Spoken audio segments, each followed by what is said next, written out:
So by now you understand why we are using LangChain, right? Because by using LangChain, we are able to build end-to-end generative AI applications by using the methods that are provided by LangChain, right? So that's why we are trying to learn all the different components of LangChain, right? So we have seen how to load a document by using document loaders and how to chunk the input document, and then how to create embeddings for these chunks and how to store these embeddings inside a vector database. And we have also seen prompt engineering, right? So asking the right question to the LLM so we can get the right answer. And now in this lecture, let's learn about memory, right? Tools, agents and chains we will cover in the coming lectures, right?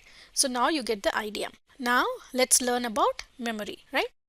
So all we are trying to do is we are trying to empower LLM and trying to build an end-to-end generative AI application by introducing all these different components, right?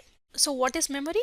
Memory is the ability for an LLM to store information about the past conversations, right? So think about the human brain, right? We as humans can process a lot of information, but sometimes the action that we take in the present is based on the past information, right? For example, let's say you are in a conversation with somebody and you introduced yourself to each other, and after a while you need to address the person's name, right? So in order to do the real conversation, you need to have the memory, right?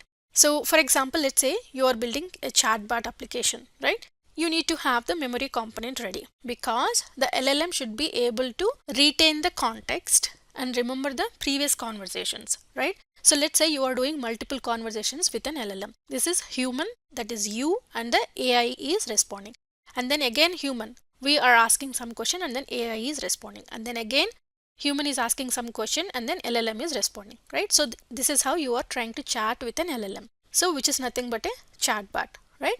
So in this case, the LLM needs to retain the memory of these conversations in order to respond, right? But what are some of the problems here? We already learned each LLM has a fixed context window size, right? So we know the context window is nothing but the input plus output together. That is whatever the question that we are asking plus whatever the LLM is responding together, the total number of tokens, right? So this is for one conversation. And as we introduce more conversations, then it may not work once we reach the context window size, right? That is, as we introduce more questions, then at some point it will reach the final token number, right? Then the LLM may not be able to work. Then we will lose the entire information, right? Then the LLM might ask you to start a new session or a task, right? So we have two problems here. One is the context window size limitation, and then the second problem is once it reaches the final token number, it may not be able to retain the context and we will lose the information, right? So let's see the memory implementation so you understand better, right?